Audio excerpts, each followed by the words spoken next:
Backseat Drivers time. Good evening and welcome to Backseat Drivers.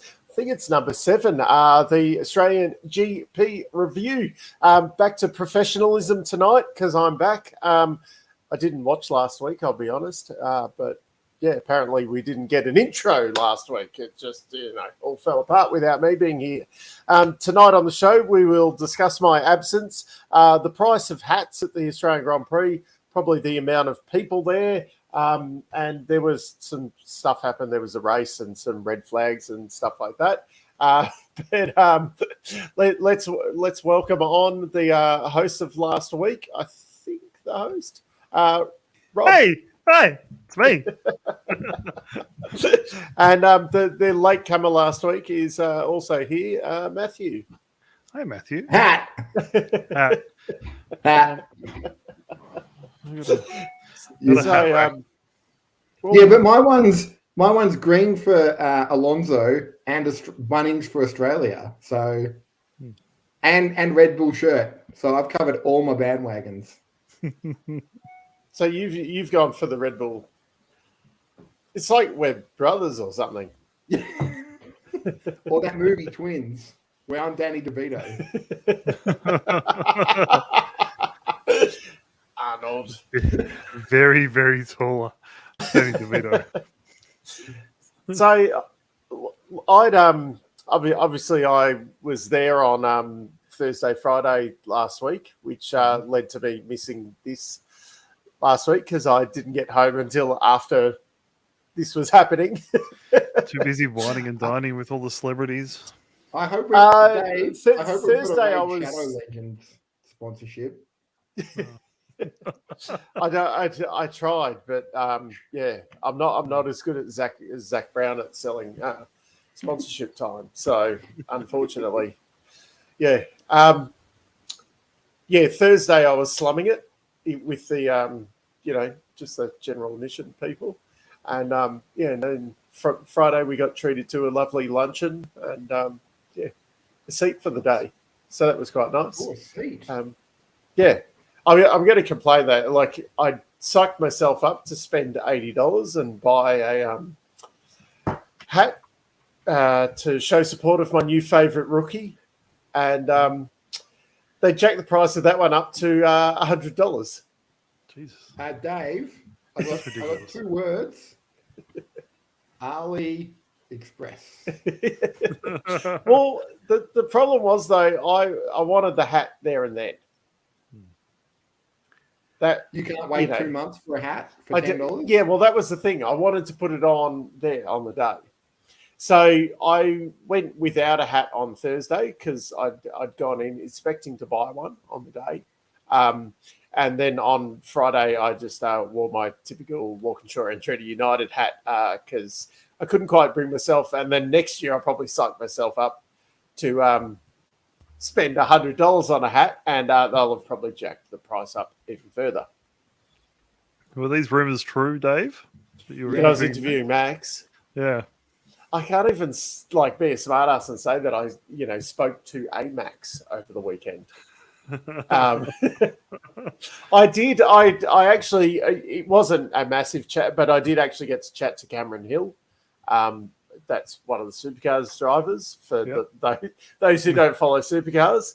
I did actually get to chat to Cameron Hill just very briefly, and I did get a very, very brief tour of the Tickford pit, and I got introduced to Zach Best, and I had a very, very, very brief chat with Brad Vaughan while I was in there. But yeah, that was just the other Zach. Yeah, it's spelt differently though, which I have a really funny photo with him holding up a piece of paper where it says it's Zach, not Zach, but spelt the opposite way to Zach Brown. The American spelling. Yeah, so he's Z-A-C, whereas Zach Brown's Z-A-K. So. And there's no Z-A-C-Ks? No, what is it? Z-A-C-H? Yeah, I would have. I haven't seen. Yeah. We'll need to get another person in motorsport with that name.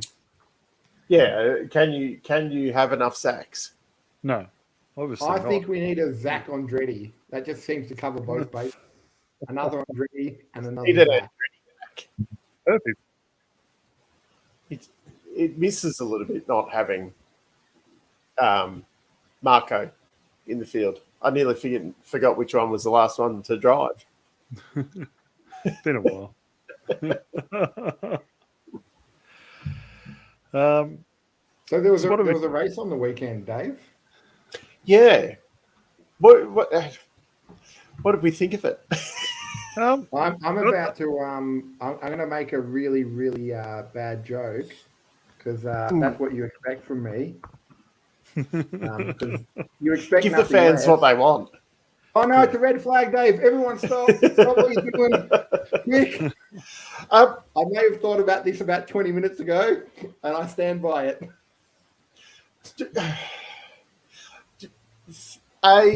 Red flagging it that close to the end anyway, should we just accept that we need, the safety car comes out, cleans up. We finished under the safety car anyway with the stupid red flag rule.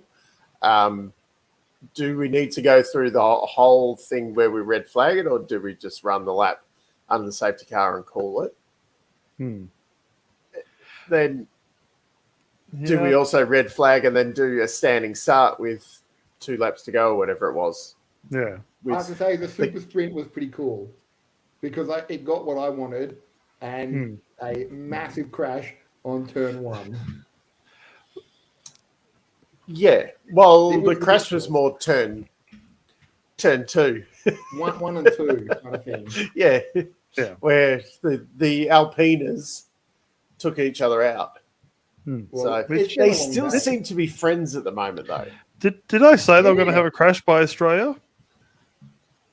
We'd have to review the video. Yeah, I'm sure it's Australia. There was no fisticuffs. Dave, as Booby pointed out when we were watching it, McLaren scored not 1 but 2 sets of points in that race, and I think it was purely because they, who's that ice skier again? Stephen Bradbury.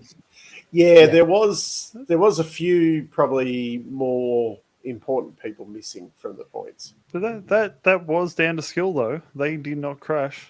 Well, that is the thing. I mean, Webber got points in a Minardi in Melbourne. Like he did.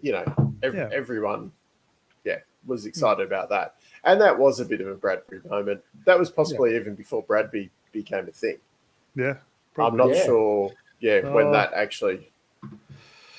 Yeah, not sure. Fact checkers, can we have a look up when Stephen Bradbury won his? It was a gold medal, wasn't it, with Bradbury? It was. Yeah. First gold. Yeah. Well, what's more important over this race was Yuki got point. Yeah. We could tell that you were quite excited, Rob, with your 150 Yuki messages. You've already forgotten to wear your Yuki Tsunoda hat. Yeah. I had it on during the race. I'm pretty sure I sent Snapchats around. I was cheering. So Bradbury got the gold in 2002. Yeah. Which was the year after. Webber was 2001, his debut, wasn't it? So what you're saying is Bradbury Webbered it. Yeah. Nice. We should be calling it doing a Mark Webber. Yeah. So Piastri did a Webber, who he probably learnt it from Webber. Yeah. His manager. Although, Webber did it in his first race. It took Piastri, 3 races to get points? Yeah, true. Yeah. He didn't have much luck, though. Really. Some might say you make your own luck. Yeah, isn't that what you said, Rob, just before? You said it came down to skill and luck? Yes. Yeah. Yes. You literally said it 5 minutes ago. Don't quote me on things I've said. Probably not even 5 minutes ago. It's less. It was well less, I'm sure. Oh yeah, Dad, did you see the video? No. We got is this the Daniel Ricciardo drives around Australia Yes. No, video? no, it was a video e-scooter sent me of the F1 car going down through the Yeah, Che. driven by Daniel Ricciardo, who looks a lot like Lawson, but it was Daniel Ricciardo. Indeed, that was not Lawson driving either. Who in was that it? video? It was the I'm trying to remember who it was, because they actually snuck him out later on in the day with when Van Gisbergen did laps, Yeah. and yeah, they actually like snuck him out fully clothed in like Dan's helmet and that, and it was Lawson had already left when they filmed it. Oh. I'll need to Can we play the upload it footage again. It should have. Was it uploaded into here? Yeah, but I deleted it already. Ah, I could have watched it if I can do it. I can. We just need Right, here we to. go. I see the professionalism has already fallen off. Not this me to week, blame this yeah. time. Wasn't here last week either. Well, I did hear about the that there wasn't an intro screen, and Dave, No, when we you're didn't this need it. good, you don't need an intro screen. You just start. You just go with it. yeah. Um, Back to like the here we go. the- We're the uploading first now. few we did. Okay, We're uploading I'm it now. Hopefully, it's I'm a excited. correct video. Yeah, you can't blame me. For the private stash on there. I'm the glue that holds this ship together. I am the not Well, TP definitely before. not super glue. We'll call the Oh. clag. I'm gorilla glue. And you put it in your hair. Yeah, and then I don't have to style it each day. And it's just done forever. Yeah. Can I ask a question while Rob's still waiting for No, the video is uploaded. You Looks can like it's always uploaded. ask. I'll ask the question after the video then. Okay, All right, should we go? Everyone ready? let's yeah. watch the video. I'm excited. Yeah, I want to watch the video again. It's Yeah. the best thing we have.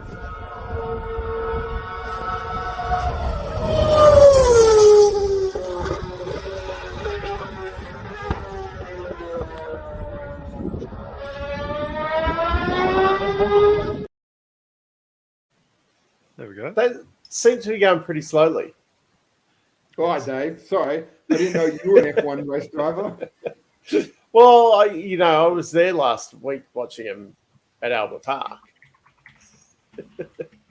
Do we have a video of a supercar going through there as a comparison? At the same time, Well, the same place. are you trying to tell E-Scooter that he didn't get good enough footage?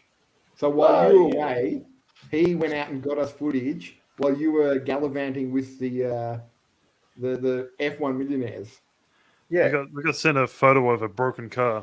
No, actually it wasn't broken. It was a running F2 car before it actually broke down. which one was that? It was the brown one. The brown one. Is that the photo I sent, or Yeah, that was when that was before they'd gone out on track? yeah, and then he crashed it It long was. after. It was. Nisei? I didn't even. But what was funny about Sunny. that on the Thursday, you could not walk into the F3 pit. That was like full lockdown, all like boarded off and whatever. Yeah. F2 pit, like they had a barrier tape up or whatever, but you could actually walk quite close. You could get as close to them as what you could the supercars. Yeah. But then they were taking the cars off for like from their tent or whatever to the scrutineering tent, which was a bit down there. So they were just wheeling the cars in between the crowd. Yeah. And the brown one, they just kind of left it in the middle there. It was just like dumped in the middle of the walkway. And it's like, can we just walk up and like, you could walk up and touch it if you wanted to. Yeah. I mean, it's a 50 grand fine, Yeah. isn't it? For touching the car? like the people that were F2 there on the Thursday and whatever were very respectful of it, And, there was quite a few of us walked up, had a bit of a look around, took some photos and that. But I was just like, say if that had happened on Friday, or especially like the Saturday and Sunday, people would have been sitting inside the bloody thing. I was quite surprised. Like the F3 pit was, cannot come near this, all locked down. And then the F2 pit was just like, where's the car? Isn't Jim watching it back there or whatever? And yeah. Yeah. Remember where we parked the itchy lot? Yeah. that was nearly it. It was just, there by itself. So, yeah. Well, there you go. We probably weren't far away from each other, Andrew. There was two of you, and not one of you decided to just borrow it for some footage. Yeah, well, we could have, I could have jumped in it and, done a selfie or whatever. And hey, this is Backseat Drivers Live from the F2 car. Yeah. I did ask if you stolen it when I saw it up against the wall on the track. Yeah, no, that wasn't me. Someone with a lot more skill than me did that. Roy Nassani. Yeah, we need the F2 expert to decide whether I'm a better driver or Roy Nassani is. We'll see if we can get Roy. I think it's clear it's not me. I reckon we get Roy on the show and maybe have a go-kart day, you versus him. Oh, well, I'd be up for that. Yeah, go-karting's always fun. Yeah. I remember the last time you got taken out, didn't you? We had the last time probably you were there with me, I think. Yeah, there was a go-kart inquest, and there was a massive crash. That would have been a red flag. Yeah. I've been involved in a few big crashes in go-karts over the years. Are you? I think the red mist descends. And if you no longer go for a gap, you're not a racing driver. So, the worst quote ever. Yeah. That quote has caused unknown amount of crashes on iRacing. It's even worse when you do it and it gets, I haven't been for quite a few years now, but as you get older and you start crashing in go-karts, and then the next day it really hurts to try and get out of bed.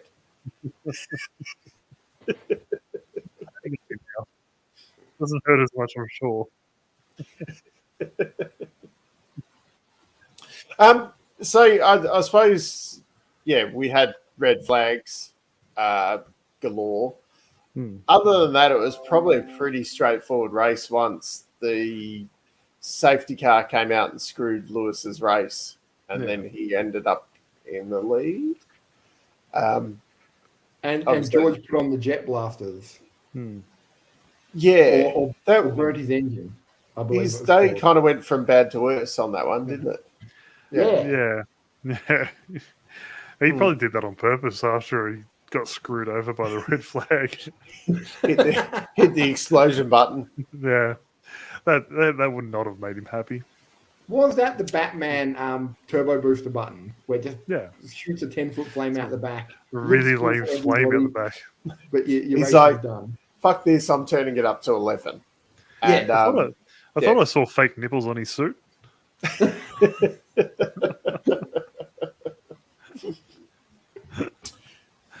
So Dave, I have a couple of questions.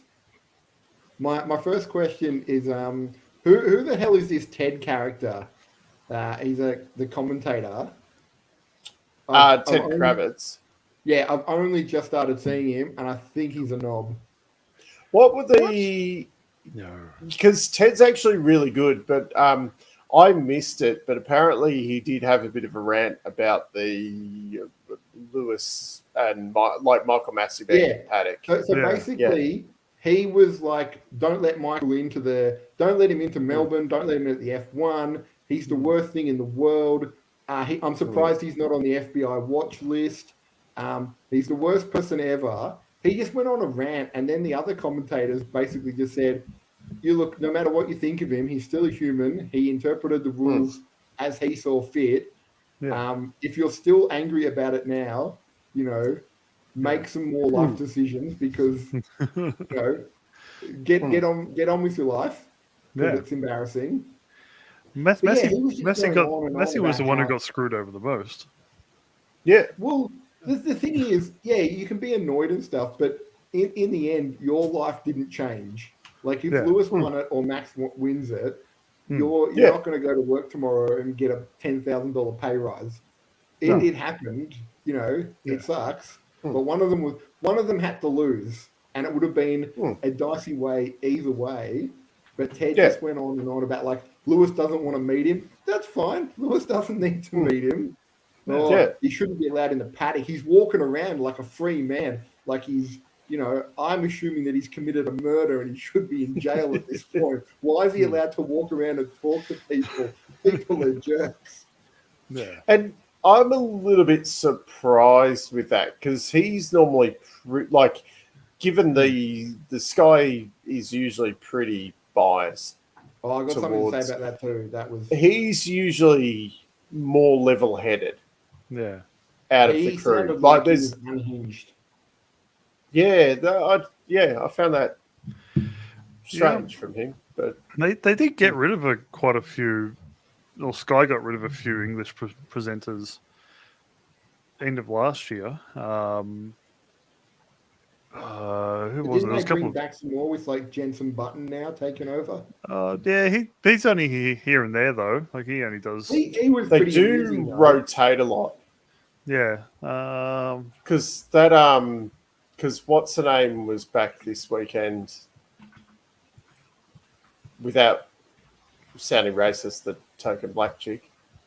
Yeah, they got rid I've of forgotten her name. I've forgotten all of their names except You Jensen don't see Natalie Pinkham that much. No.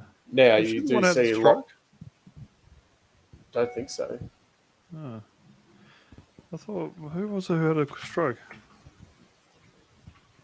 No one that I know of. Jenny if Kate Gow. doesn't know them, they're not worth knowing.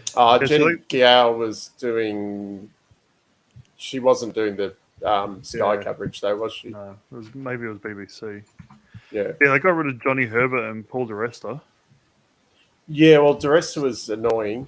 Yeah, I didn't mind Johnny, but did he add to it? No. That's yeah. No, he was very biased and didn't really add much to anything. Yeah. Well, they were pretty biased it. on the race. Basically, Naomi they just Schiff. said, if you're waking up from Britain, right now it's pretty happy because it's a 1-2. No, it was Lewis is second and George is like, I don't know, first or something. And then they sort of just spoke as if there was only 2 people in the race. Yeah. And there were a bunch of other nationalities, but not. Yeah. Not. I mean, it is a British feed that we're getting. Yeah. So you can understand it too, but you'd hate to even be in Britain, say, and be like a fan of Max. Anyone else? Yeah. I'm not a fan of Martin Brundle some of the time. Like when he's trackside and he's talking about the cars coming around the corner, it just bores the absolute crap out of me. Just the way he talks and just drags things out for no real reason. It's just like just hurry up. You skip through it. Because he wasn't there this weekend, though, was he? It was Crofty and Jensen Crofty for the was race. the main one. He was the one that was calming people down about trying to attack Mr. Race Director. Also, Rob, where's your sim setup? I did start doing the video and then I did a second video, realized I hated both the videos and cracked it, and then tried to do a track review and downloaded some cars and track, and then realized I haven't sim raced in 8 months and I'm really bad at it now. So I cracked it. It also took me 3 hours to get the rig going because I haven't used it for so long and moved everything. So next week, maybe. Next week we'll have some studio tours. Yeah. So what was this? That was this something discussed? So basically, Angus of Angus's Trains has laid down some trash talk, and he's going to race Rob in a sim race.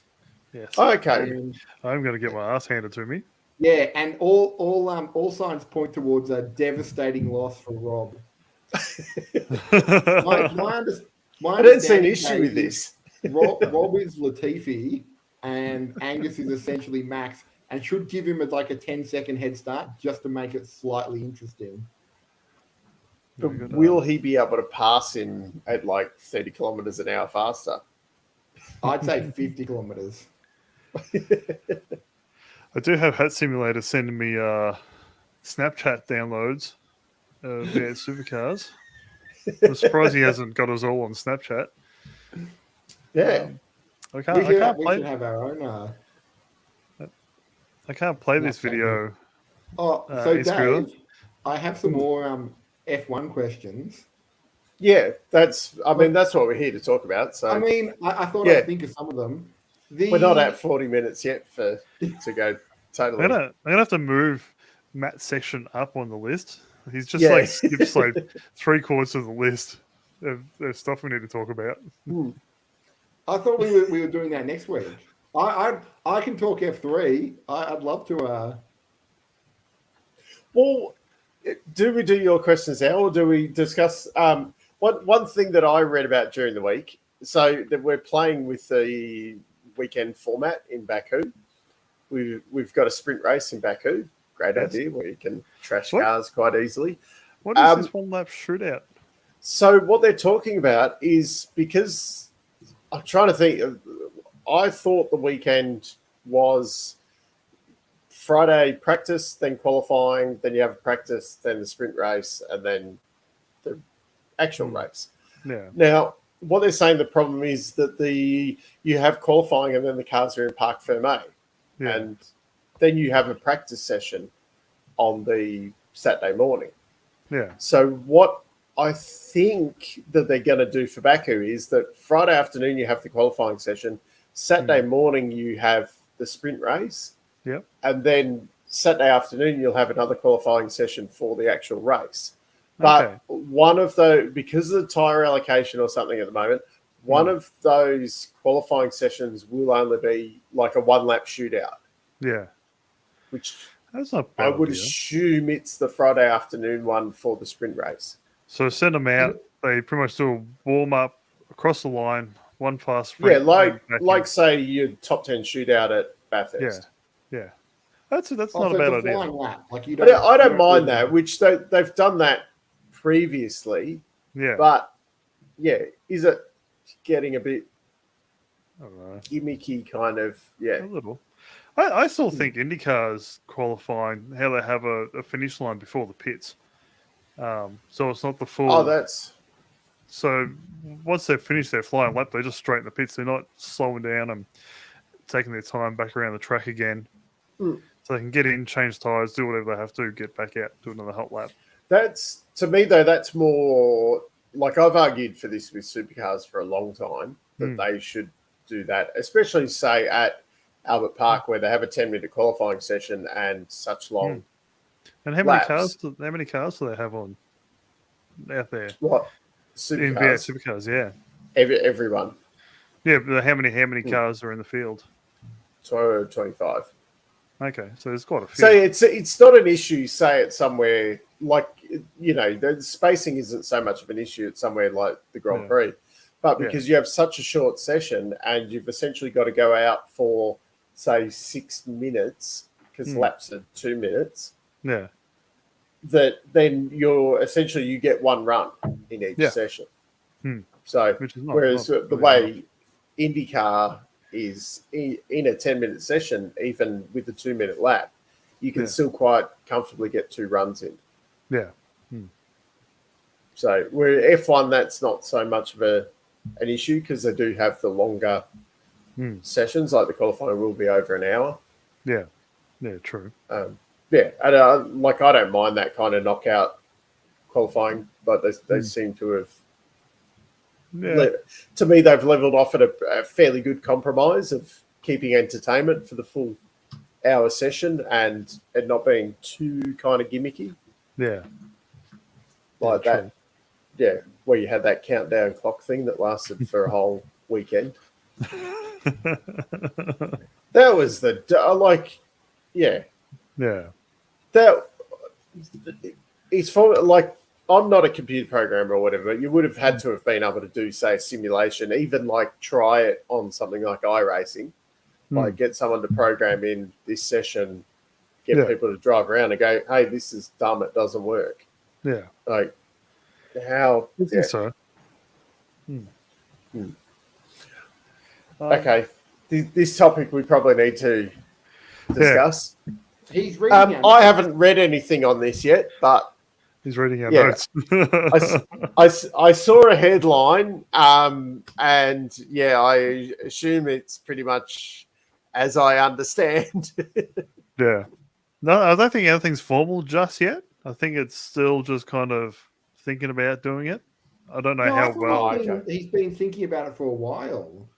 No, I thought something came up with who's the old F1 boss?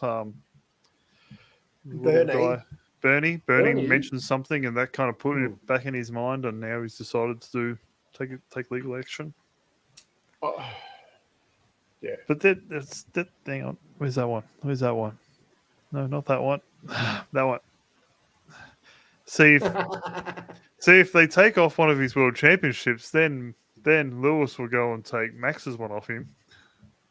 We'll kind of set a precedent for. No, but I think with this one, this was deliberate, and it was found out to be a whole thing. Yeah. Whereas the other one was just Michael. Well, what happens though with the, like, say, let's ignore 2008 for a second. The 2021, you null and void the Abu Dhabi Grand Prix. Yeah. Max was leading going in. Yeah. So Max is still champion. Yeah. Yeah. This is, for those who don't, it's where Nelson Piquet crashed the car to bring out a safety car. So Fernando, who'd qualified badly, he pitted early, went to the front, and then went on and won the race. And then it was found out 12 months later that Nelson had crashed deliberately to bring out the safety car to make that strategy work for his teammate Fernando. So I assume he's saying that race should have been null and void. Rob's got a question. I have a question. We get to the end of this season and Alonso's got a chance of winning the championship and Stroll crashes. How is that going to look? Can you imagine Papa Stroll having that conversation? Son, you're going to have to put son, you're a bit young for this, but back in 2008, there was an old tactic called crashy safety car. We're going to give it a go. Now, what I need you to do, though, is don't put it on any of your socials, because you can see Lance doing it going, hey, guys, got a brand new strategy for the weekend. Don't tell nobody. Well, I think the key thing is, though, Lance has got a job for life there. Whereas the problem with Nelson was that, hey, if you do this, you've got a seat for next year kind of thing. Yeah. And then halfway through the year, Flavio, being Flavio, decided, fuck him, I'll give him the ass. What's he going to do? And then he turned around and went, well, you fire me. I've got no other prospects in Formula One. Yeah. I'm going to tell people what happened. Brilliant. It's fantastic. Yeah, so who knows what's going to come of that if it actually goes ahead. But normally, they if it does get null and void, and the championship in other sports, I won't name them, they've just scratched it off and just said no award given. Yeah. They won't. Normally, sports don't go back and say, because Dave, you cheated, it goes now Rob. It will just say 2008 award not given. Yeah. So Hamilton still has 6. Yeah, was but an accident. it's not. The hard thing is, it's that one race Yeah. that someone else cheated. It's not like, Was, say, was like Mas- Melbourne Storm going over the budget cap or whatever, and then them, because they got their championships taken away, didn't they? yeah. Yep, white. Yeah. No one. Yeah. It was, Which- It was a dark time for. So then they didn't hand the secondary team the the only win, did time they? I've seen them do it is when Essendon got the Brownlow, what's his face, won it, and they went back and handed it to them. But normally they just, when old one ball Lance got busted for the Tour de Yeah. France, they just said award not given, because they also found out, which is hilarious, if you went back on all the other people, it would take you about 20 riders to find someone that was clean. Yeah. Yeah, that was Whereas, see, this, like with Lewis and Felipe didn't cheat. It was No. someone else cheating to Yeah. win one race. Yeah. But yeah, then As Rob do would you? say, you make your own luck. Yeah, but then do you say? Do you go back like and look at other championships? Say, like, I'm trying to, like, but 94, say, springs to mind, where Schumacher did get banned for a few races. But do you, say, look at some of these other where someone, got kicked out of a race for something and then go, say, like 2004, BAR cheated and they got found out, but that didn't affect the overall championship results. But it affected some races that they cheated in. Yeah. But does it affect the constructors' award money? Yeah, but do you null and void the whole championship because of that? That's essentially this is. I mean, it's a bit different. That wasn't a close championship or anything. But do you then go back through and go, oh well, if we're going to, 15 years later or whatever, change the results of this championship because someone cheated in one race, does that then affect? Because I'm sure if you went back through somewhere along the lines, it probably has affected the championship outcome. Oh, I think over time, I think a lot of them would have affected. Yeah, but also it could have been the difference between, I don't know, you'll have to check, Dave, or a fact checker, that you finish higher in the constructors. If you don't, you're not directly affecting the winner, but you're finishing now 4th instead of 7th, and then you've got those extra points. Like I'd possibly have to look, or someone look it up, but 84, Tyrrell got kicked out of the championship. Did everyone else step up in points, or did their points kind of get wiped? And then you kind of go, well, this is essentially then giving Massa more points because someone cheated in one race. Yeah. Whereas I don't think in the past. I think I saw it. They wanted null and void the Singapore Grand Prix, where Lewis ended up with. I think Lewis ended up with more points from Singapore than what Massa did. Yeah, because Massa, I think, came into the race 1 point in front. In Singapore or at the in Singapore, end of. Well, Singapore was the one he was leading quite comfortably. Then the safety car came out, which he got screwed by that, and they also left the fuel hose attached. Yeah. So he not only didn't get enough fuel in, I don't think, he also then got a pit lane penalty. Yeah. So Massa finished 13th. Yeah, he got really shafted by that safety car coming out, essentially. Yeah. Oh, there we go. So it wasn't all him getting screwed over by the safety car. His pit crew let him down as well, right? Yeah. Yeah. It was Ferrari. Yeah. So Ferrari's been doing Ferrari things for at least 15 years. 50 years. 90, 80 years? There was this little golden patch from about 99 through to 05. 06, they was pretty on it. 05 was the tyres screwed them. And then it started to go downhill after that to kind of the point we're at now where, if it's not the pit crew stuffing up, it's the drivers crashing into something. So what he wants is to mark the race null and void, and then Massa will end up winning the championship by what, a couple of points? Yeah, so then I would assume Lewis loses. It would have still been 10-8-6 or whatever at that point. So Lewis would lose 6 points for third, and Massa wouldn't have had any points for that race. And they were 1 point different at the end. How does that affect what? Oh no, because it was the previous year. Yeah. That Kimi was involved in the championship. That was the year that Kimi decided to take off while he was still racing. Yeah, and then he took 2009 off even more. He likes taking time off. So he got damned for 2010. When he crashed at Monaco, just jumped on his boat. Yeah. Yeah. Classic. He did the smart thing. Classic work. Yeah, so does that mean if it goes through, like Andrew said, Massa should technically have won the... Yeah. I mean, Dave, you would have known this, because you would have watched it live and stuff.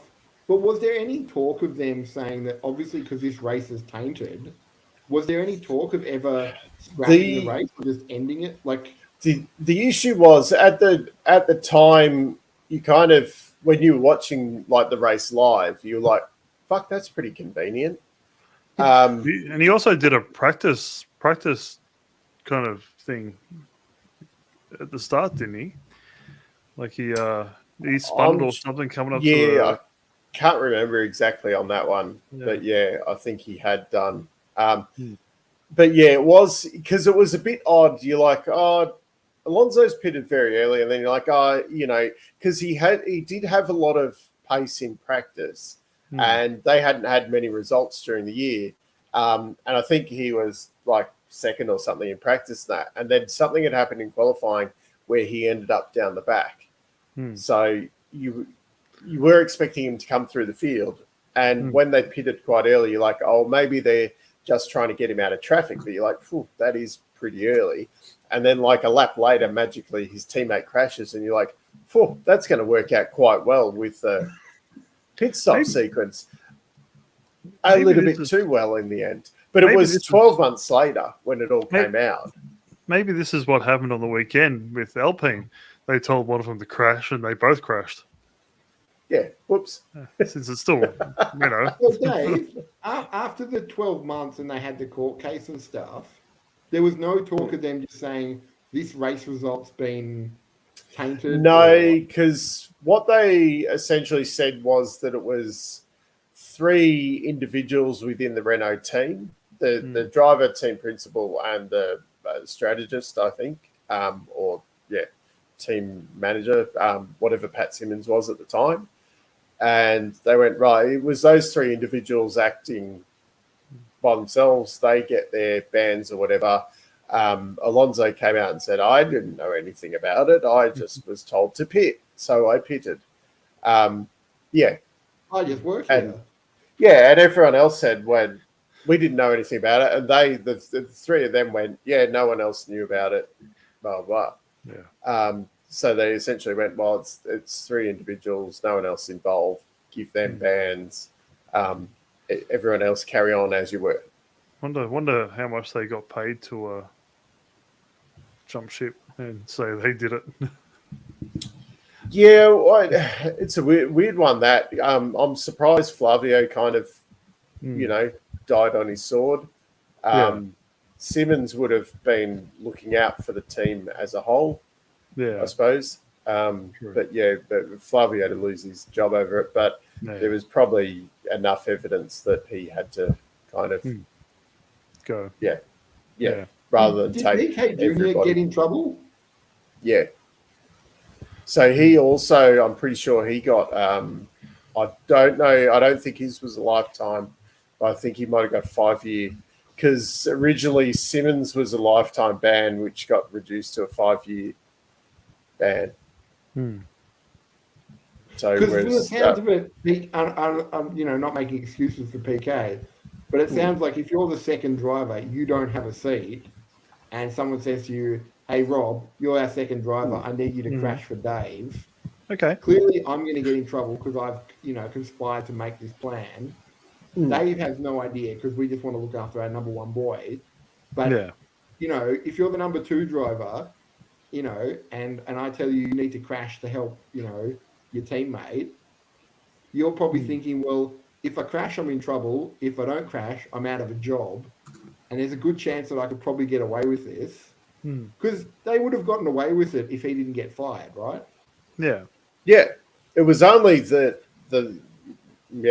I assume Flavio's ego got in the way 12 months later, and he probably forgot about the deal or whatever and went, I'm going to fire this idiot without, What's he go? What can he do? Is this? That's right. Bodies are buried. Yeah. Is this why Latifi doesn't? The whole conspiracy theory with Latifi doesn't hold up because he lost his seat. Oh, Well, how much did Max pay him? Yeah, true. Not enough. Yeah. Maybe a lot. I heard he's got tickets to the next Spice Girls reunion. That's all he wanted. And a tub of Nutella. Priceless, Yeah. priceless And a fridge, tickets. and a fridge full of Nutella. Jerry delivered it to him personally. Yeah. It's all right. That was all Michael Massey's fault. Nothing to do with Latifi crashing. I still can't believe that. I mean, obviously, I follow other sports, but people are still holding on to that grudge, and it's his fault entirely. Have you been on Twitter? I stay away from that cesspool. That is God. People still go on it constantly on there about it. And it's like, just move on with your life. And like, why are you holding such a grudge for something that means nothing to you at all? But also, why are they holding a grudge? I get it. He's the one that interprets the rules. Yeah. But it sounded like he was never going to win. And unless it comes out like 10 years later where he's like, nah, just, you know what? You know why I did it? Fuck Toto, that's why. Like his stupid team and his stupid little kid, George. I hate them all, and I did it. Yeah. You know what? I'll do it again. I have a friend who doesn't talk to me anymore because I cracked it over him going on about it so much. Was it Boovy? Is that why he's not yeah, that's why. Take that, Boovy. He's waiting there. He wants to join, but Rob's not letting him. Yeah, but he had just so much anger towards Max. I'm like, they don't mean anything to you. I'm like, just watch it, enjoy racing. Yeah, that's it. Yeah, yeah.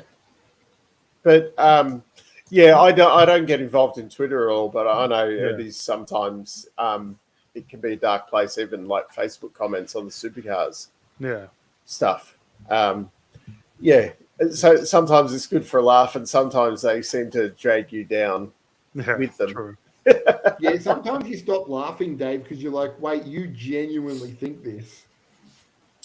Yeah, it's quite worrying. Some of what the thoughts people have, and the threats and stuff that are online. Like it's okay having a bit of a discussion and an argument and stuff like that. And I'm all for people having different viewpoints and things like that and having a bit of a discussion. But so some of the stuff, and I'd have to, like, I've got some interesting messages and emails and things like that over time on things that people disagree with me on. And you some of them you're like, you can't reply to this. Because I'm just saying, Dave, I've never received an email from anyone disagreeing with what I say. So I'm going to assume everything I say is intelligent.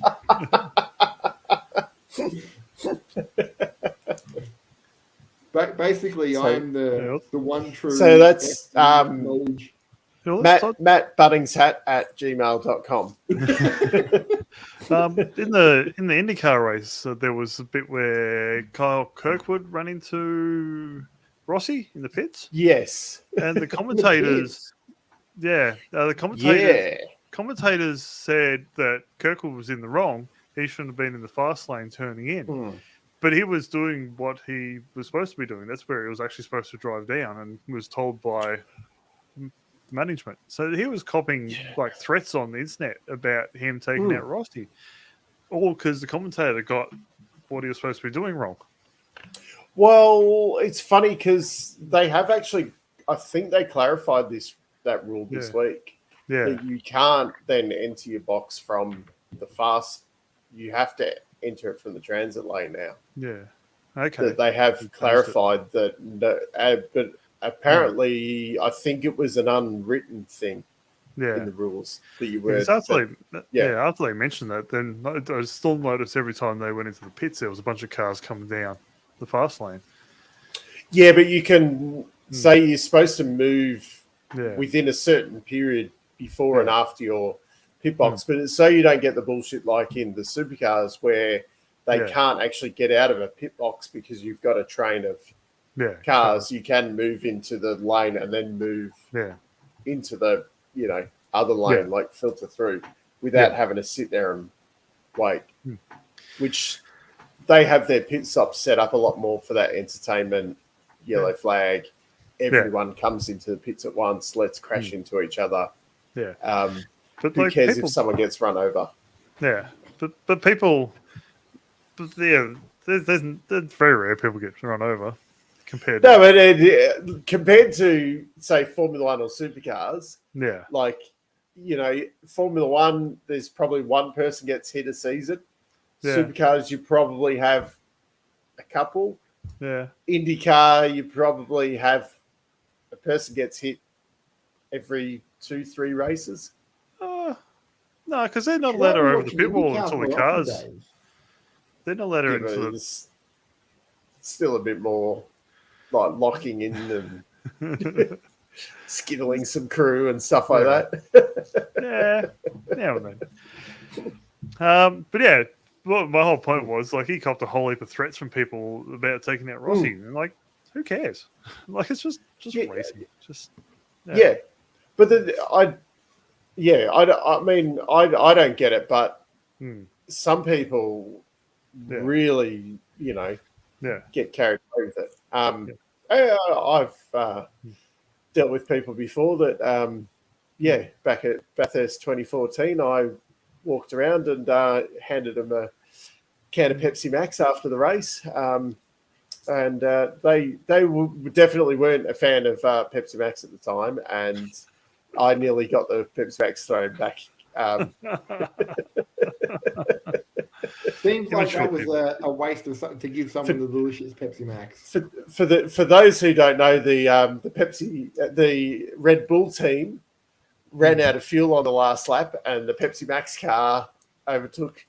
And he not only was a massive Triple Eight Red Bull fan, he also drank about 8 liters of Red Bull every day. Oh wow! Yeah, so that's you go to Costco and you can buy the slabs of it or whatever. Yeah, it would be like a slab a week kind of thing. There'd be a couple of cans a day. Like, Dave, you could feel your heart escaping your chest. Yeah. Wow.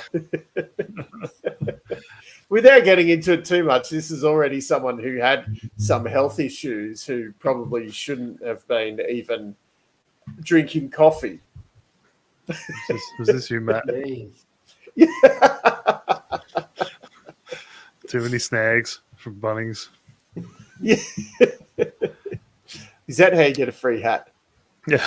Buy 1,000 snags, get a free hat. He's got one of those cards like you get at a coffee shop. You get stamps, and when you've eaten 100 snags, you get a hat. You had to spend like $50, and I spent $100. And I said, if I do 2 separate transactions, do I get 2 separate hats? And the woman was like, "Yeah, I don't care, whatever." I don't think she really cared, but for some reason she was like, "Whatever." This idiot seems excited because he's thinking he's ripping off a massive company by getting 2 hats instead of 1. Yeah. He's paying What an 100% markup on these products. I don't know. Yeah. Yeah. Just out of interest, are they good quality hats? Yeah. Because you it's can actually, borderline. like, I do see them each time at Bunnings, and they're It's like got $3. It's got bumps on it. And I'm like, Stitching. $3 hat. This could be good for gardening. It's a good hat. It's not Yeah. good for I'm going to gardening. get the That's- wide brim one as Well, well. I've got the big Yeah. wide brim one from Yeah. Bunnings. That's better. Yeah. Good Oh, sensible actually, hat. I bought it from like RSCA or something like that. Mine's got a high vis stripe on it.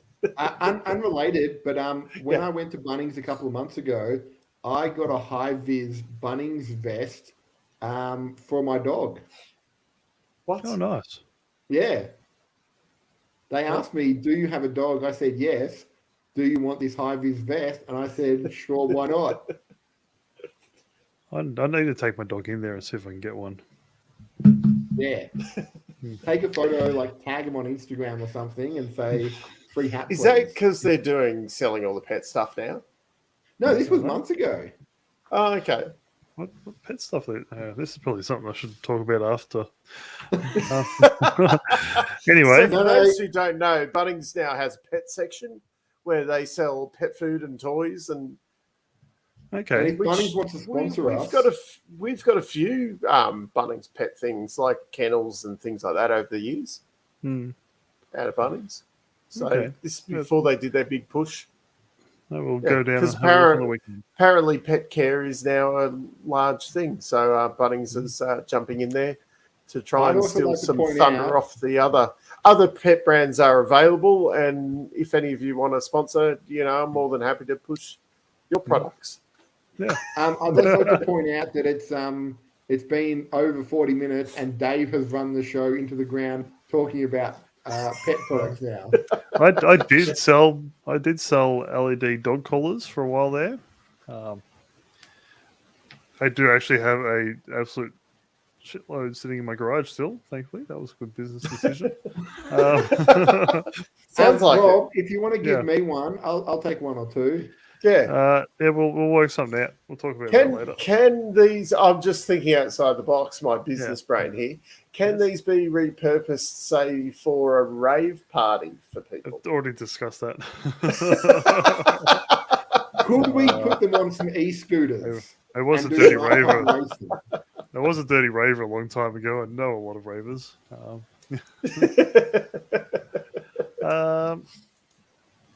Should we mention the IndyCar? We're gonna have a more in-depth chat next week about IndyCar, or I think next week we're going to have one of the 3 episodes of filler.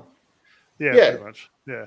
So we may as well save like some proper chat for next week on, say, IndyCar and F2. We are at 58 minutes, so we've only got a minute and a half for our strict 1 hour time limit. And I need to go to Matt bed soon. I've got to has get up some and questions, I'm sure. I have one Everyone or two has to get up questions, tomorrow. Dave. It's a day off for everyone. got to go Yeah. get up and pray to the Easter Bunny.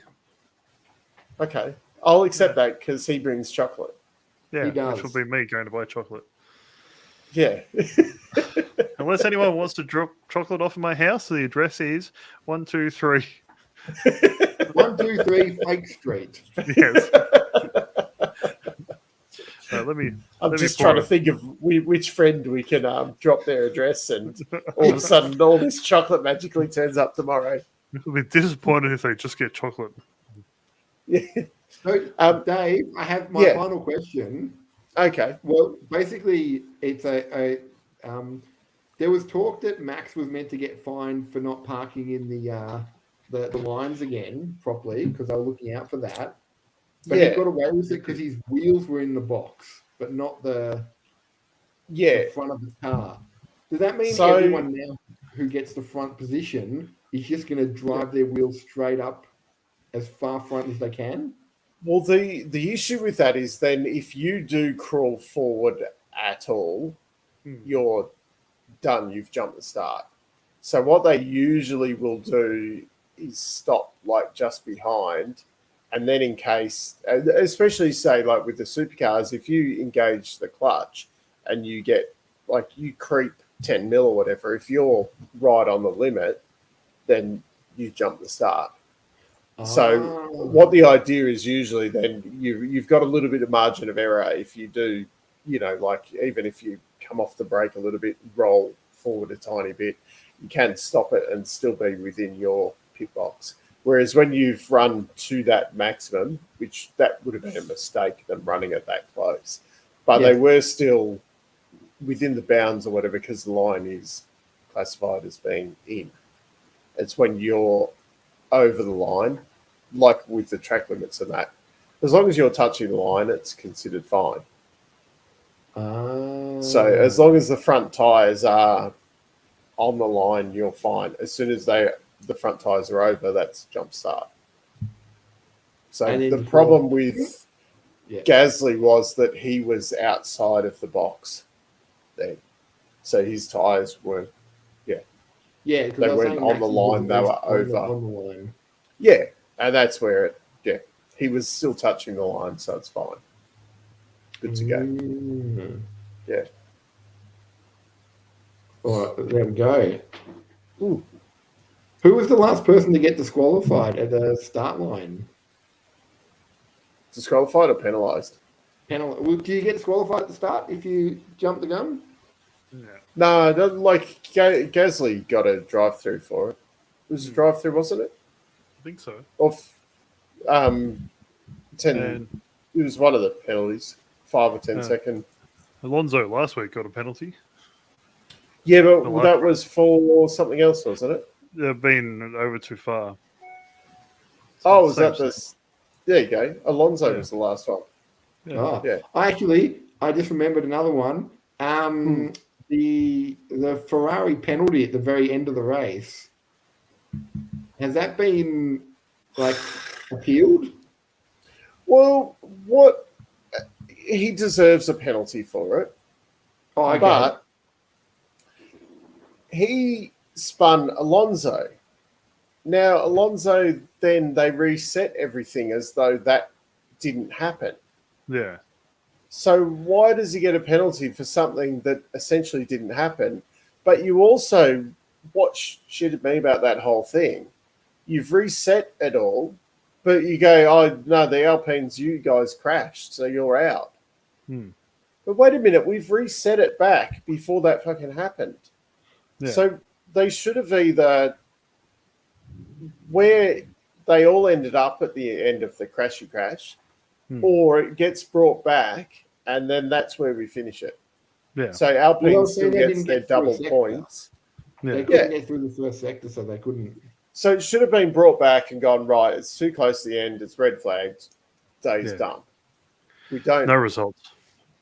But I think they didn't want to finish the race under a red flag. Yeah, I know, but how do you then reset the guys back into position, but go, nah, Alpine, you're... Oh, yeah, that was harsh. Yeah. Yeah. That's where I don't get. And then they're like, we're going to reset everything back. But Carlos, you get a penalty. Yeah. I mean, it was amusing to hear him talk, though, about not wanting the penalty. Oh, the meltdown was awesome. Yeah. But the commentators said that he should have just backed up the people behind him and then took off and see if he'd get a 5-second gap over the line before they... that was pretty funny. Yeah, but that's also that's the Mark Scaife disease where you're like, I'm trying to think what he always says, but essentially you're not allowed to do that in the rules. Yeah. So, you can't do it. How was the before the first restart behind the safety car where all the cars had to pretty much stop on track at the back, and I don't know who it was. Someone had to cut across the gravel trap because they couldn't stop in time. I can't remember seeing that. Yeah, it was an absolute mess because they'd slowed down so much. The guys at the back, there was a bunch of them had to stop on the track because they just, everyone was just banked up. Yeah. It's I can see where we're trying to do stuff for entertainment, and so we get proper finishes where it doesn't finish under safety car, but this He did finish under safety car. No, even it wasn't a racing finish. It was a safety car finish after we had red flag. And I think at that point you go, okay, it's a bit of a flat finish, but that's what it is. I think if there's a red flag with 10 laps to go, then they all get in specially modified F1 cars that are like battle bots. And they just have a crash and smash each other in a big pit together. I still reckon they should have just had a 1 lap super sprint again and just kept doing it until you're down to 2 people last man standing. And it's just last man standing. And you know what? You get all the points. You get the 25, you get 18, everything. That's where Lance comes in handy, because you can sacrifice him into turn 1 for Fernando. I reckon the restart, they should have lined them up 5 wide in 2 rows. Let them go down that way. Yeah. Le Mans start style. Run. They've all got to run in there, pushing. Yeah. Then sit there while their engineers come over and belt them in properly and tighten their belts. Yeah, they should have had, you had to run from the pit. You were sitting in a chair. You had to run from the pit, jump the fence, which is now illegal, run to the car, get in, seatbelt, and then drive off and do 1 hot lap. Also, why have they banned the jumping on the fence thing? Because I like how everyone in Australia ignored that and tried to jump on the track before the race had finished. The Australians also tried to steal all the FIA gear that was attached to the fence. I've seen videos of them taking it. They just yanked it off the fence. Yeah. They did that at Silverstone last year, though. Oh, yeah. They took away a big sign that said, like, drinks and... I saw a couple of people taking signs home, like people on the train with big signs and guys walking along with massive signs. There's signs, whatever, but taking FIA equipment and stuff, that's probably not cheap stuff. That's I think, Rob, they're the people that were like Dave, wanted to buy a hat, couldn't justify $100, so they went, this flashing red light will do me just nicely at home. It's going straight to the pool room. Yep. What do you got there, Dave? That's the safety car flashing red light from Melbourne 2023. Gather round, kids, as I turn it on. Cool story, bro. Cool story, Granddad.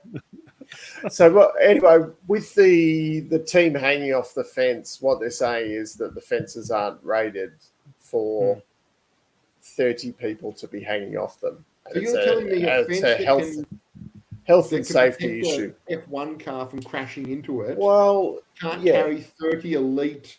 Let's be honest, Dave. The F1 pit crew, they're not like, overweight people like myself hanging off it. These are fit, these are people who can actually climb a fence. Yeah. I get halfway and I get tired. I probably fall off. Yeah. It's not low rated for me to lean against it while I'm wheezing at the bottom. I can see Rob getting to the top, just having an asthma attack. See me climb, and the thing just bends over.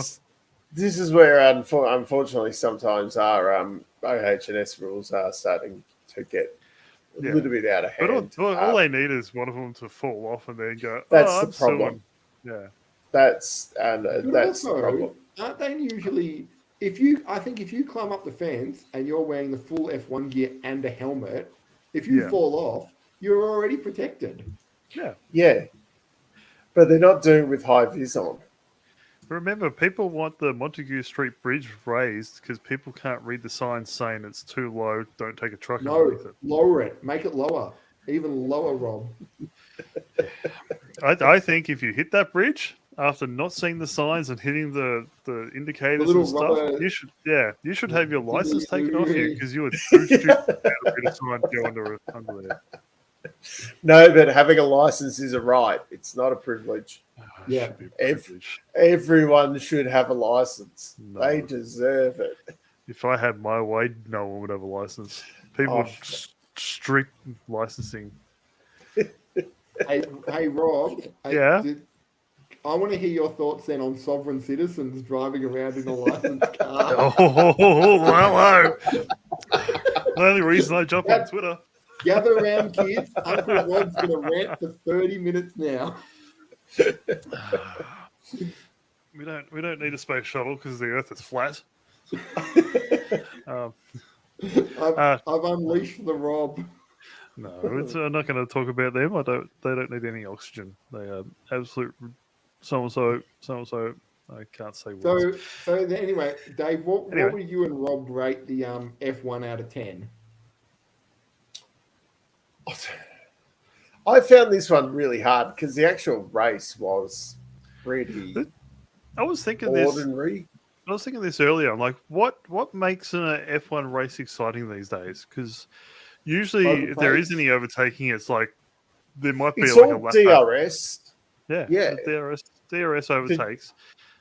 And the only thing that makes people talk about it is the crashes and the red flags and the crazy restarts. So yeah, maybe they should just do 10 restarts. Well, stage races. Yeah. Yeah, I've heard about. I haven't watched an NASCAR race, so I don't exactly know how it works. But I've heard about it. Oh, like the parts of it. Say the Mercedes beating Max into turn one. That was kind of interesting, and Max wasn't in the position to just blow past them in the same way that he has been previously. But also, part of me thinks that he was, because finally, when he did have that shot at Hamilton, he went past and he took off. I think it was like 1.5 seconds the first lap. Yeah, Dave. And then we were watching it, kept the gap. Bobby and I were watching it. He was 1.5 seconds behind. He put on the DRS Red Bull cheat code, and then probably 30 seconds later, he's 2 seconds in front, which means he is sort of, that's 3 seconds difference from him losing to him now. That's a massive jump. I that's not the skill. He was, because there was no threat from Perez behind, and I suspect he was just, keeping everything in check at the start. He took off at that point and then kind of went, oh, yeah, wait a second, I'm not supposed to be, showing our hand that, we've been using roids or whatever. Didn't Charles come out and say that he reckons they're not showing their full hand still? Russell said that he thinks that they're hiding the fact that they're, as Dave said, on the kind of loses weight in it. Yeah, I would not believe a single thing that Mercedes ever said. Anybody from Mercedes said about the performance of their car or anybody else's car, because they were clearly the second fastest car in Melbourne. And it's going to be like 15 years before we can be competitive again. This is so unfair. Who was it that was oh no, it was Lewis that was saying Alonso's car was fast, and he kept saying it over and over again. Yeah, except every time Alonso got anywhere near, Lewis would just make the gap. Gap would Alonso get within half a second, and then bang, it'd be back to 1.5 seconds. Yeah. But I feel then Alonso would break it down, make it sound like it's tough. It's like, oh no, Rob's really quick.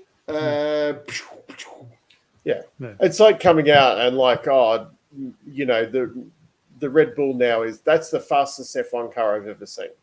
And you're like, the biggest gap, and you're like, wait a second, you don't know about the 88 championship, you don't know about the 92 championship, 93 championship, any one of your Mercedes championships. There has been previous times where there is a car a lot faster than the rest. So to just anyway. So I'm taking it Lewis is not getting his 7th championship this year. No, and you start to then wonder 8th championship. Dave, we're back to 6. I'm saying 6 because this video will date, and I'll look like a genius in 10 years' time when it finally goes through the courts. What I've thought about doing, but it would take too long and I can't be bothered. But actually going through And imagine, like, say Crashgate or whatever didn't happen in 2008, or he doesn't pass Glock, and Massa wins that championship, and then Lewis doesn't make the switch to Mercedes for 2013. He stays at McLaren. Never wins a world championship. Yeah. There is no possibility, because Rosberg would have gone on a tear, winning Rosberg would have won all those championships, and he wouldn't have had his championship from 2008. So that purely, like, from that, all of a sudden he goes from a 7-time world champion to no world championships. And then do all the fans, the bandwagon fans, does then Rosberg become the greatest driver ever? Oh, does maybe Michael stick around a bit longer with Rosberg? And then not go skiing. Do you think that Michael, though, would have beaten Rosberg to the championship? I think Michael was done. I think he lost his drive. Yeah. His drive to survive. It's hard to tell, say, if he had the 2014 Merc. Yeah. I was trying to ignore that one. If he had the 2014 Merc, would he have lifted? But that would have been another 2 years down the track from when he retired. Yeah, true. And if they put an Hülkenberg, say, in the car, instead of Hamilton. How good did Hülkenberg do this week? He still went backwards in the race, though, didn't he? He was running up at 6 at one point before the restart. Yeah, and then what happened? I think something happened in the restart or something and got screwed over. But he had a pretty solid race. He still finished. Where did he finish? Let's see over the whole season.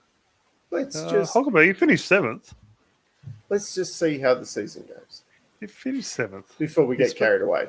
Before I admit I was wrong about having him back. But at the moment, his qualifying is really good. The race. Yeah. Depends which results you. Do you take the Fantasyland results or do you take the real ones? It's them ones. It was hard to say that it was a good race after watching IndyCar on Monday. Well, that's the thing as well. Then, that was a genuinely good, and it doesn't need. I mean, you still get the safety cars and whatnot. Yeah. But yeah. All right. Everybody should be watching IndyCar, and it should be the number one. Yeah. We'll be discussing this in depth. Yeah, Matt's got a week to find some questions for us. Brush up on his IndyCar. Yeah. I'll find some IndyCar questions, Rob, just for you. Yes. Thank you. And Matt. Matt's special IndyCar questions. You got any more questions for us today? No, I think that was it, basically. I did enjoy having the 30-minute breaks in between each safety car, which gave us plenty of time to. We were having technical difficulties with the KO, and we managed to switch over while waiting. And I've had listening a lot to of issues with KO. I must say I do like Jenson Button as a commentator, though. Yeah, because he's a lovable idiot. Basically, I think at the end they were just talking about getting their plane trips, and they're like, "Well, I've missed this ticket, so." It would get hard at the end of something like that. Yeah. Where what do you continue to talk about? Yeah, true. They need me there. I would be asking all the important questions. Yeah, well, that's maybe they. That was the question I was going to ask Dave. When they were talking about when they went in for the the third safety car or the thing. Yeah. My thought was, why don't you just put some softs on and then just go hammer and tongs for like 10 laps, right? But they were saying that they didn't have any tyres left. Was I wrong in thinking I was under the assumption that when you turn up to a race, you're like, here are the 3 tyres that you can use: your softs, your mediums, your hards. Yeah. And then you're just given a supply. If you want to use 4 sets of softs and have a ridiculous, pit stop strategy, that you have 4 softs and you race around 15 laps for each. So they used a period of time ago. You had free choice. So you could say, I want 1 set of the hards, 1 set of the softs, and 8 sets of the super soft or whatever it was, say, out of the 10 sets or whatever you got for the weekend. But that was a little bit wasteful because Pirelli were having to make a lot of extra tyres, blah, blah, blah. So now, say they get 3 sets of the hard, 3 sets of medium, 3 sets of the soft Why for the can't weekend. So, yeah. They should be allowed to they mix all and get the match, same. though. They should be allowed to mix and match. I thought when they had that, like, say you get 10 sets a weekend or whatever, Yeah, and you had 5 compounds, say, or whatever, yeah, 20 races for ease of, so you get 200 sets for the year. So you get 40 sets of each compound. And then if you want to rock up in Melbourne with 10 sets of super soft, you can. Like, you think you're going to do really well in Melbourne, I'm going to use all my good tyres in Melbourne. And then I'm going to go shit in Baku. Well, we'll take 10 sets of hards to Baku because we don't care. And then you've got to kind of mix and match them over the year. And then you might kind of get to the end of the year and you're like, oh, we've used all our softs, we're fucked. Or you could get like, Sauber going, we've got a heap of softs here. We're going to qualify good right at the end of the year or something, things like that. I also think they should be allowed to mix and match what's on the front, back, and left and right. So if they want a hard on the front right because that one's going through more than they can, or they want hards on the back and a bit softer on the front, they can. But it starts then getting but at least more funding involved. Yeah. No, they all get the same tyres. So each weekend, if they're getting 5 of these, 3 of these, and 2 of them, they go, "There's your tyres. Use them how you want." Yeah, I'd like to see that, but then you end up you can't do the spending now though, because I was going to say you end up with like Red Bull and Mercedes having really good simulation tools where they can decide that stuff a lot better. Yeah, true. But they still seem to struggle with tire deg when it comes to the track itself. And it's kind of something that they have to try and work out for themselves on the day, what's going to work best for them. And so sometimes I would prefer to see a bit more freedom where you didn't so much have to, in these where the tyres will last the whole race. Yeah. Like the soft will go the whole distance or whatever. And some of these, like that you don't then have to come in and swap. That's why I keep saying they should just turn it into a spec series. Like they don't get much freedom anywhere. They don't get to spend endless amounts of money, so it doesn't drive innovation anywhere. It's, I don't know. It still seems very flawed. If it was just a spec series where they're allowed to do just suspension or maybe make them.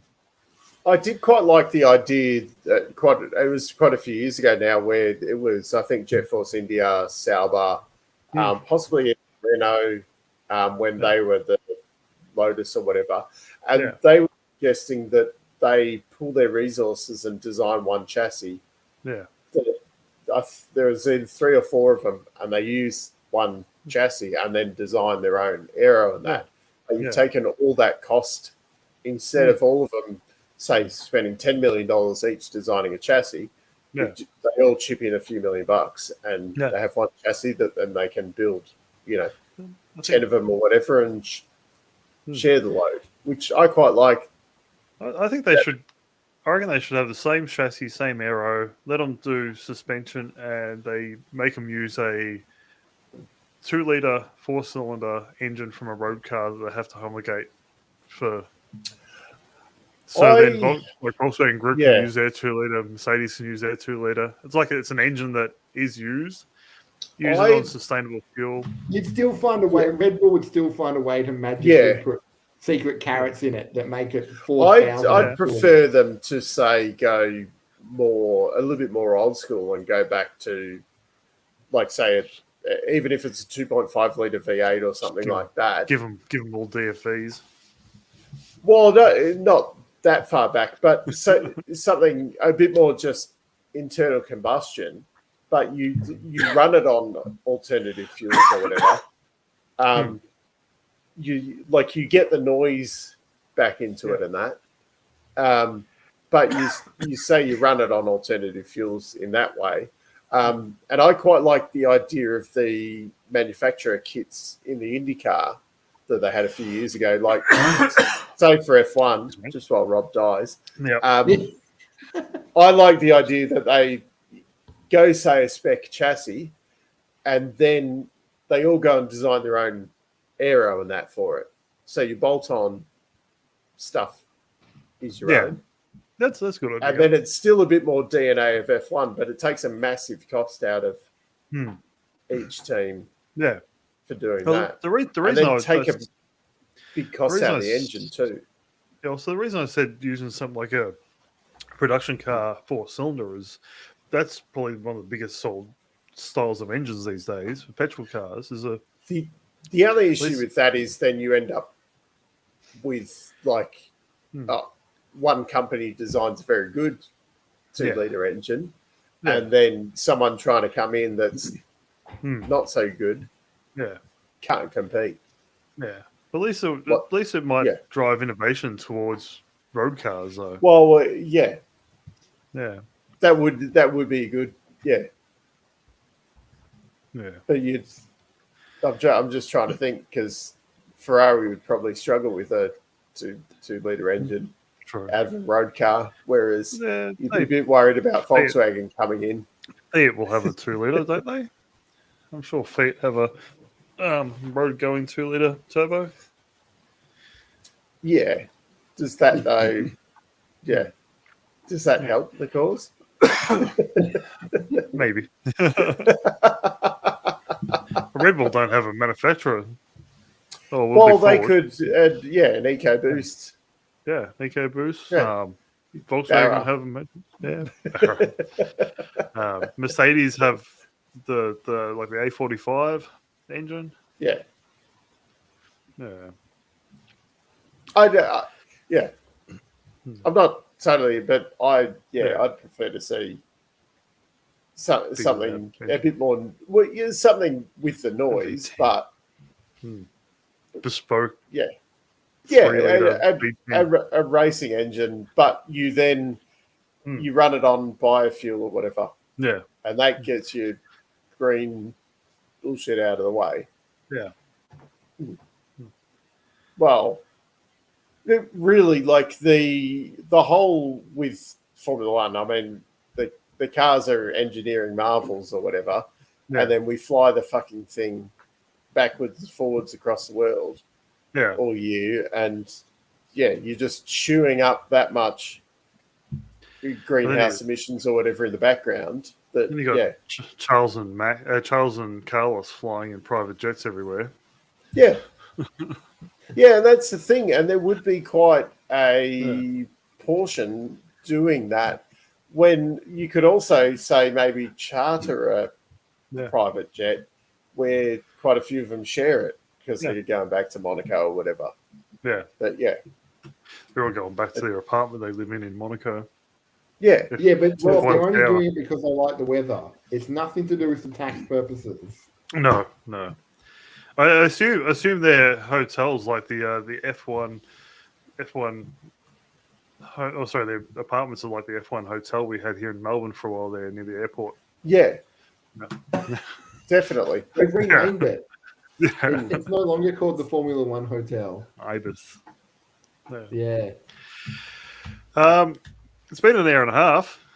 All right. You've done well. Yeah. So we'll be back next week to talk some IndyCar with Matt's IndyCar question time. Yeah. We might do a bit of F2 chat, and maybe we'll do a bit more research on what Felipe's doing on his Yeah, 2008 World Championship. it was a bit late to the notes, that one. But, Yeah, I do. I mean, I read the headline, so I knew all about it. yeah. That's all you needed, the headline. Yeah, and that seems to be half of it. Like you go onto the comments, say on Facebook or whatever, Yeah. and it's like a post to an article, and you read the article, and you're like, oh, okay, and then you start reading through the comments, and you're like, these people have just read the heading, and that's it. That's all that anyone ever reads these days. Yeah. They just need to make the headline like 500 words long. Yeah. Let's not get into that here. All right. Thank you very much. We'll see you all next week. Thanks for watching. Hey, well. Thanks, everyone.